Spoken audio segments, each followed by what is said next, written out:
Hey, it's Jake from Coastal Timberworks here. We're here today at this beautiful home with Noel Nicholson. He's an absolute real estate guru. He's been in the industry for over 20 years. He's also done a truckload of other areas of industry, but today we really want to dive into housing and building and learn as much as we can from him. Can you tell us a little bit about your career? I know you're retired now, but can you tell us about some of your accolades? Yeah, thanks, Jake, and I appreciate you taking the time to want to speak with me today. Recently retired 3 months, and do I love it? Absolutely love it. Yeah. This interview has come at a really good time because it's enabled me to process not only the retirement, but also the retirement aspect of my life, but I guess my life in general. Mm-hmm. Up to 3 months ago, my wife and I owned Ray White Prestige Palm Beach. We've recently sold that business. We owned that for 10 years. We've recently sold that to Ray White up at North Shore and Northern Beaches, and we still own the offices, but I now have made the decision to actually exit the whole real estate system. Fortunate, I was very, very fortunate. My background, as you know, Jake, is airlines. Yeah. But initially getting into real estate almost 20 years ago, it was obvious that I was good at it. Yeah. I had contracted to a couple of brands. I contracted initially to Ray White, a Prestige Palm Beach many, many years ago. And then for a short time, I set up the office for John McGrath in Palm Beach, and then contracted with LJ Hooker Palm Beach for a while. But the major part of my time was running our own business at Palm Beach. The reason why we set up the Prestige brand was quite obvious. First of all, it suited my DNA as a person. I'm quite I guess, type A personality, but I like things done properly. I like nice things, and the Palm Beach market... You don't say with this house. Thank you. And the Palm Beach market was an opportunity for us, I guess, to showcase ourselves and our personalities. Yeah, no, you've definitely done well. I've heard you've also... Did you win New South Wales real estate agent for Ray White or something along those lines? Yeah, look, Ray White runs the system. You know, I had been in their top range for quite a few years, most years. Yeah. Top 2% of the world. Really? So, which is... That's incredible. Which is a nice thing to have, but it's very challenging and quite difficult to keep the standards up. It's nice to have achieved those results. Yeah. Well, what I'd really like to do is get your high valued expertise on the building industry, meeting the real estate industry. You've seen so many people over the years walk into homes, and as you know, in Australia, for a lot of people, their highest equity is their own home or an investment home. There's a lot of stuff going on in the market out there at the moment politically and a lot of moving parts. But for people that have their own home, what can they do to maximize their property for when they sell? Jake, I think it's a really good question. And I think, as you know, Australians are obsessed with real estate. Yep. The reality is, if you look at the stock market, putting money in the stock market and putting money into the real estate market, there's different opinions on where do you make the money. But the fun aspect of it is, without doubt, real estate. Yeah. So your investment that you make is potentially going to where we are right now. Yep. We're very fortunate to live in Palm Beach. We built this house. Yeah. You did a lot of work on this house for us, Jake. Yeah. And now we can sit back and we've had it valued recently. It means we can retire, have a nice life. But to really answer your question, Jake, is real estate, you can make money out of it. Yep. How you go about making money is very much dependent on your personality type. I'm a trained aircraft engineer, so I'm very focused on style, on exactness, on build quality. Okay. So I think those they're a mirror of minor aspects that are important to go into the purchase and making money long term. I read in an article that in 2013, it used to be the average for staying in a home before you move was 8 years. it's now 9 to 10 years. So let's take a typical person, they've moved into a home 2-3 years. They're going to live in another 7 years, so they want to do it up nice. You've got a growing family. But then let's do it up so that in that 7 years' time, we're going to sell. What would you suggest the best room in the house is, where you put your effort, that sort of thing? Really good question, and it's very dependent on personality types. I'm a great believer in neutral colours. Yep. I love white interiors, white kitchens, and the reason why is they don't date. Okay. If you do a green coloured wall and then in 10 years' time you go and sell the property, people are going to hate it. But if you keep the white interiors, kitchens, bathrooms, they just don't date. Yeah, true. And I think they're very easy to dress up. We live in a beachy area here, Yep. and people love the beachy style about it. Okay. I think that also, do you build, this is another interesting $1 million question, do you put a pool in, do you put a plunge pool in? Yep. It's really dependent on your family needs, but I'm a great believer in designing a property that suits your growing family. Yep. And then at the end of that time, you can sell and be quite confident you're going to get a good price to it. However, it's really interesting, it's in question, I always, and I guess this is the aircraft engineer coming out of me, I always walk into a house, and the first thing I do, I knock on the doors. Now, Right. if they're a solid core door, and you know, Jake, Yeah, I love I my do. solid core doors. I do, yeah. I go, okay, if they're a cheap Yep. Bunnings, knock on door, I go, okay. Yeah. Then I start looking around at types of toilets, types of flooring, Okay. how's the quality of the build, how are the cornices, Yeah. what's being put into the kitchen, are the appliances. To make money, you have to spend money. Yeah. And I think the days of actually throwing a cheap and cheerful, Yeah.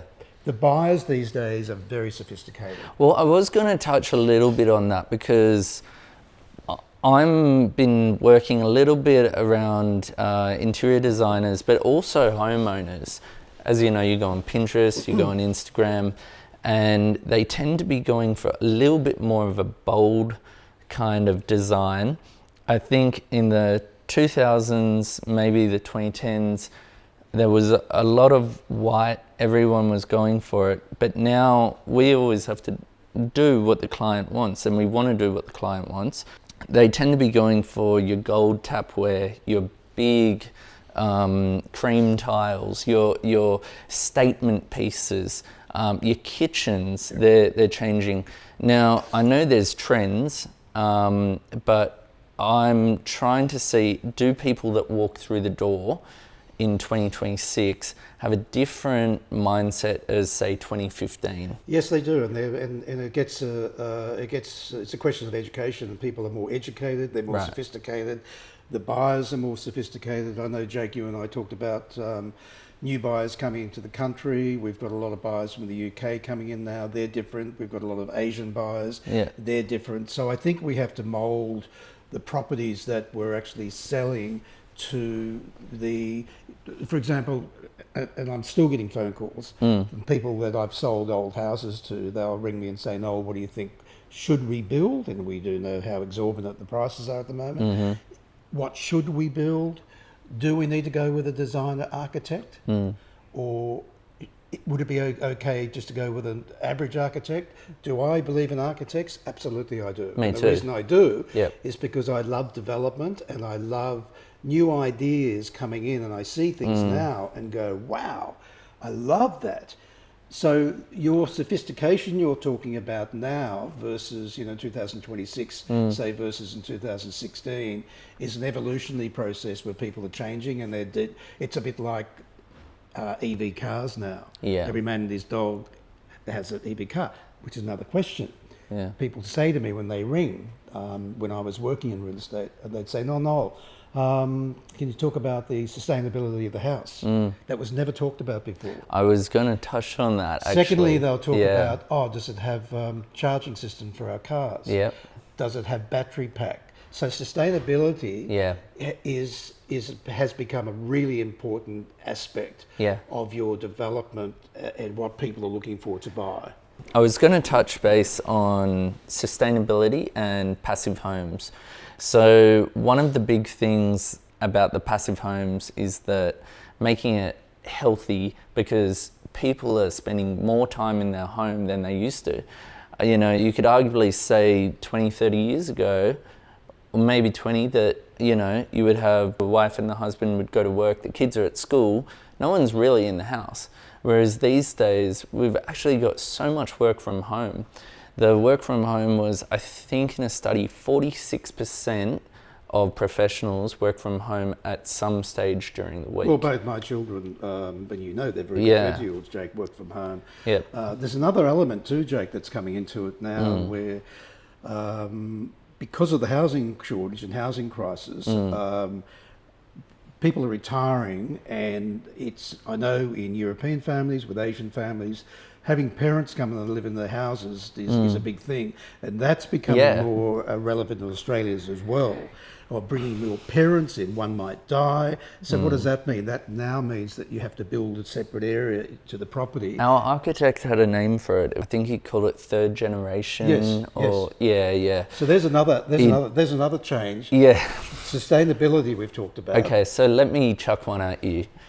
When you sell, do you sell with an office because people are working from home, or do you sell with, hey, we could have an extra bedroom for maybe my mother that's of old age? You know, how would you place, you know, that extra bedroom in a house people always have? Like, yeah, look, Jake, it depends on the house. Yeah. Because you can't give people all in a standard block size, because if you try and do that, you'll fail. You'll fail. I think, again, your questions, this is another really, really interesting question you've been throwing, is that, okay, do people need an office now? Really, they don't, because everybody sits. I know my daughter, I walked in the other day, and they've got her husband works from home. She's got 3 laptops set up in the dining room when the kids aren't there. So they've got their offices. Yeah.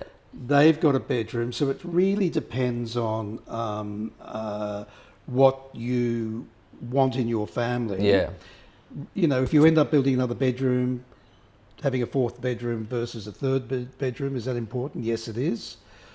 Because you can use that 4th bedroom as a study if you need to. Okay, well, let me chuck another one at you. I also read up that the psychology of someone buying the house goes down dramatically if the wet areas are old. Wow. So you dramatically. So talk to me about wet areas, bathrooms and such when you walk in, sell a 30-year-old. I had a house that I had for sale at Bayview. I remember this like yesterday. The buyer was a well-known Australian TV star on TV. She was paranoid about damp. Okay. So we ended up, she said, Noel, the first thing we're going to do, we like the house, but we're going to bring a damp expert in. It failed. Really interesting. Yeah. The reason why it did fail is because the vendor had never had the air conditioning serviced, and the air conditioning had built up mold. Australia has a problem with that. Yeah. And if you said to me, Noel, how many of your pest and building inspections would have failed because of dampness? And I'd say a lot. A lot, yeah. Because once you've got it, it's really, really hard to get rid of. Yeah. It's extremely expensive. And then again, you know, what causes damp? I believe the damp issue is caused by substandard building. So substandard building. I was speaking to an architect about this down at the builders. We learnt that basically Canada, America, Europe, all of Europe, pretty much all of the Western countries, they have superior building when it comes to mold, moisture, the roof. Australia has some great builders, great tradies, but we are going by designs with walls that are so thin. Yep. The glass is old, so the moisture, you know, in and out. It's starting to change, but I can just imagine so many purchasers come in and it smells, it's, you know, mold on the ceilings. But I can imagine the psychology would be down. You could probably see, yep, you can change it, but a lot of people can't, I guess. Well, yes, and the other aspect of it, what I normally do is when I was working in the business, which, as you know, wasn't that long ago, if I was going to list the property, I would say, okay, I want to bring my guys and girls in and do a complete appraisal of the condition of the property before it goes to market. So if it did have problems, we know about them, and if we can fix them, because legislation now that real estate agents, if they know there's a problem, they have to be able to tell the purchaser that. Yeah. Mind you, hardly any of them do. But my point is, I mean, what you're talking about, Jake, is a lot of these changes are being legislated by government. Yeah. And I think it's the right thing to ensure that building practices. I think the building commission has been really, really good for the industry. I think it's really healthy. They came and they said it was around 10%, and the majority of them are from project homes and things around developers. Developers want the lowest build cost, so you have to get in fast trades, cheap trades, but then they want to sell it for maximum money. Exactly. I think that 10% that are doing the wrong thing, if we can try get them out of our industry, because building is actually, the trade industry, a lot of people, they want to go do the right thing, do a great job, and it's a win-win for the consumer and the tradie, but that 10% needs to go. Well, I think and that brings me on to another subject, because a lot of the people I represent in the market are my age that are getting out, and they're buying into development sites. Yes. And they haven't done this for 20 and 30 years. And also there's a lot of women, their husbands have died, and it's all new to them. And that becomes quite problematic, especially around quality control. Okay. Because if you look at development sites in this area, and I've known many of them, there tends to be an average of 50% of the developers go bankrupt. Right, yeah. And then they have to be rescued by somebody else. So there's problems, there's problems. And I think that we can't escape this, but what I do ask of your clients and people that are viewing this, Jake, is to really be ask questions, hire specialists in that can actually look after you and give you the answers and things that you want when you are buying into these developments. It doesn't really matter if it's a one-bedroom apartment for one of your kids. Strata reports are really important. Spend the money, do the due diligence on getting the information, so you know. It's a bit like buying a second-hand car. You get the NRMA report done. It's really quite critical. Don't believe what the agents are telling you. Hire somebody. To help you out. I think a building inspection is really good, and when we talk from a building perspective, something that we like to do is we recommend an architect, an engineer, and if they are going along it, we can recommend our certifier too. But those different areas of expertise, even if it's not on a massive job, I think it's really important, because that value for money that you can get from an architect bringing in those extra ideas when you have tunnel vision, and a lot of builds, they try go around getting an engineer for wall openings and stuff. The builder, guesses it. That's the wrong thing to do as well. I think those that cut the corners, sooner or later it catches up to them. And it might be when you said with the mold or the cracks in the ceiling and stuff. So it is interesting to see how many of your people that walk through the door actually turned off by this once you sell the investment. It's really interesting, the people that walk through the door, if you run, and it gets down to the quality of open houses you run and the type of person you are and the reputation, you'd be surprised what people tell you. They'll tell you on the spot. I'll say, what do you think? And they'll say, no. We hate upstairs, the bathroom's too small, they use substandard tiles on the kitchen, and bang, bang, bang, bang. And you don't want, you do want that, but sometimes you go, whoa, whack, okay. And then you have to obviously give the feedback to the vendor, the owner of the property, and the next thing you know, they're in tears because what they thought they were going to do hasn't been done correctly. What I like about this conversation with you, Jake, and I guess you and I are quite similar, even though I'm your dad's age, is that the services that I offered in business were exactly the services that you're offering now. People would say to me, why, Noel, should we take you on as our agent? And I would say, because I'm very experienced and I can run the process for you and assist you, whether it's your mum, downsizing, we can recommend all the architects, Yeah. we can recommend. And the fact that you're now doing that in your building company, Jake, is a testament to you about what services that you can offer any potential client. And that's what this market needs. Yeah, and I also think we need to give a little bit of credit to actual consumers out there as well, because people in 2026, they're not idiots.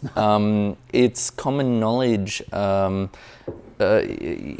think we're all probably just got so much more insight on different industries because of our smartphones, the internet. So I feel maybe 30 years ago, a wheeler and dealer might have said, oh, this and this. It's what you're saying. When you walk into a house now, you kind of, I don't know, I think people can see between the lines, but that's kind of where I come at it from. Look, sooner or later you will sell. It may be a long time, maybe a short time.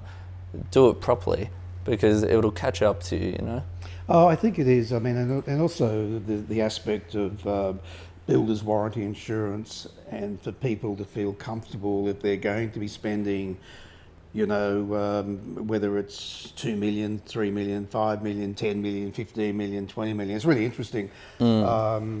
Properties in Palm Beach now, I think the last highest sale was 30 million, and it's not going to be... Only 30. And it's not going to be that long before it's 50 million, Yeah. which is happening in Double Bay in the Eastern Suburbs. It's happening in Western Australia. It's happening again up at Byron Bay and those sort of areas. So the buyers these days are very sophisticated. They're very demanding. They do not like dealing with uneducated people, Sure. and they want to feel comfortable they'll spend the money Sure.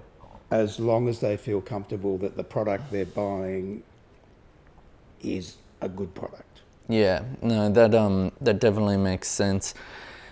I guess something that I do want to touch a little bit, and I think real estate agents would see it all the time. I'm glad you're retired so that we can get an honest answer. Absolute. But can you talk to us about aspect? Because we've got houses that face every different aspect. So let's say you've got a that 10-year in this house is facing any aspect. What room would you say requires the sun? Because we often have dining room, living room, kitchen, and then you also have somewhere, say, where you want to work and that. What would you put as the forefront of getting the sunlight? I think the entertainment areas of the house need to have the sun. Yep. I think it's quite difficult if you can't. Often you have to do, and that's where the architects and builders come in to design an area. If you look at this house, for example, we face nor'east. We get belted by the nor'easters in summer. Yeah. We've got a designed area at the back, which we can close these doors and sit out and enjoy the back. Yeah. We like a lot of light. Yeah. Southern face properties are, obviously, number one property northeast, and then you've got, maybe west. Then you've got the last one, which is south, and south facing is not necessarily a bad thing unless you've got a hill at the back of you. South facing can be quite nice in summer because you don't get belted by the sun. But historically, northeast is the positions you want to buy. And position is really important, and that gets down to having an architect that comes in and gives you a design to fit your profile after having a discussion with you. For example, how many kids have you got? Do you have a dog? Do you need a backyard? Yeah. Do you need a place for the kids to play? Do you want a plunge pool? Yeah. So it's really the architect doing an analysis of their client to make sure that the architect can come up with a plan that works not only financially, but works psychologically for the family that's coming in. Then that continues on in 10 years' time, somebody's going to come in and go, oh, I like this. This house, as you know, because you worked on it, Jake, this house is 10 years old. It's in really good condition, but the aspect is lovely, and the aspect that this will never change. And you've worked for it, you're one of the hardest workers I know. The reality is that all of our houses over the big cities and, maybe over Australia, they face opposite directions. Some of them we can't all buy the perfect aspects. Sometimes we can. I think most people at one stage of their life will buy a house that doesn't face their desired aspect, right? And that's just Australia. But where I'm coming from, would you think sitting at a kitchen would be the most important to get light all day, or maybe the living room? Because I think sitting in a kitchen is really important, because the kitchen is the nucleus of the family. But there's very different, Jake. This is why I got back to the architect. Yeah. For example, some people like to have their backyard, if they've got children with a pool, facing the sun. Okay. So I don't think it's a tick box. Box. It's not one of those questions you can say. Yeah, it really depends on the site. Okay. It depends on the profile of the people, the architect, the money they've got. It is funny you talk about the family thing too, because I saw, I think it was pools, don't necessarily give back as much value, nearly in comparison to, I think it was outdoor living, like the flow. Obviously, kitchens, wet areas, your no-brainers, but putting in a pool does not necessarily bring back the return. But they said if you've got a growing family, or your purchaser has a growing family, so if you're in a high family area, I mean, I live in a suburb where every second house has a pool, so it kind of makes sense, and we've got a growing family, but it's not always as clean cut as that item is going to make you money, because every property is different, every neighbourhood's different, isn't it? Look, every age is different. It's a bit like owning a boat or an aeroplane, Jake. Yeah. If you own a boat, you don't make money on boats. And I can assure you do not make money on aeroplanes. Trust me, I've got one. But it's a lifestyle thing. Yeah. A pool is a lifestyle thing. And it's really interesting. People will say to me, let's say that you're a buyer, you ring me and say, hi Noel, look, I believe you look after the Palm Beach market and da-da-da-da, yes. We'll start talking, and I'll say to them, okay, look, I said, really enjoyed your call. Send me an email, I want to know exactly what you like. Yep. But most importantly, I want you to tell me what you don't like. Okay. The don't like answers will give me easier for me to build a profile around. Okay. Now the likes and don't likes, people will be quite specific and say, we do not want a pool. Okay. Do not show us a property with a pool. Or up here, 75% of the properties up here are holiday properties, as you know, in Palm Beach and Whale Beach. Yep. They normally would want a pool. Yeah. Do I like pools? No, I hate pools. There's a big one down here called the Pacific Ocean. I love it. Yeah. But my point is, it depends again on the particular buyers. Okay, so you've made a really good point about that, because pools are something where it seems you're touching along the lines of maintenance. So something we're seeing in the industry a lot now is not just eco-friendly products, but maintenance-free products. I think it's fair to say that the world is getting slightly a little bit more lazy every year, but you could call it convenience. We want convenience all the time. But I also think when I grew up, we had, people painting the fence or the windows, or they were sanding the deck. You were probably one of them. And people my age, we do a bit of it, but we're starting to go away. And I think that's why things like, Eco Deck and your poly products, there's stuff that doesn't fade. They do it with the windows now. I think that those items that show they're maintenance free are actually, I would assume, not just good when you live at the house, but when you sell it. Is this something where... Look, absolutely, and I think that gets back to the product, it gets back to people's expectations. People are more intelligent now than what they used to, they're far more demanding now. It's really interesting. GFP Chat, for example. I don't know whether you use that. I use it all the time now. I can get a full printout on you, for example, in 30 seconds.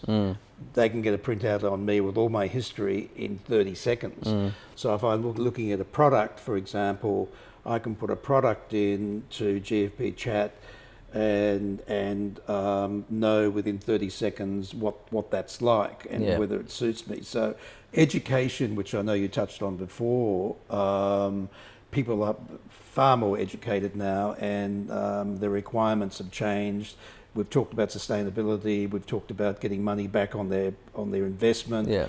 And it's a big thing. Now, one thing we haven't talked about, which I'm sure you probably will before we shut this down, is the amount of money that goes into these properties and the I know we've touched on this a little bit, the expectation of the return for their investment. Property owning, buying a property in Australia is probably the most stressful thing you will do, the most expensive thing you will do. If you look at what it costs to do payments now, but it's really, really important. Owning a property, buying a property, developing a property is of major importance in Australia now. I think so. I mean, it's that balance between the lifestyle for argument's sake, you say you're 10 years, which 10 years is quite a long time because, particularly around that time you have kids, like say that's 20 years at home, you want them to enjoy things like pools and lawns and all that. You're at a stage in your life where you probably spend time on a yacht in the Mediterranean and plus I'm now mowing my own lawns, plus I'm now painting my own fences, and I'm doing a lot of them. I've got this list around there. My wife has a list for me this long. Fortunately, I'm good at this stuff, and I'm now in a situation where I've been retired, where I'm thinking, hang on, the gardener wants $500 a week to look after the garden, and I'm going, no, that ain't back when I was making a lot of money out of real estate, I could afford to do it, I still can. So but you've got more time to do it. My concept, I've gone back to that. What it was like when you were growing up. Painting the fence guy again, and I actually quite like it. And you've got the time for it, and I think it's healthy to be outside. That kind of situation where you say, look, I want a great lifestyle for the next 5 to 10 years before we move, and then I want a good return. So how much money am I going to put in for a great lifestyle and a great return? Every property is different. Every suburb is different. I can bloody sure Palm Beach, you're going to put more in and get more out than long term than another suburb. But I think the same rule applies for the majority of places, particularly in the big cities. I think the big cities is all like Perth and Brisbane are going gangbusters at the moment.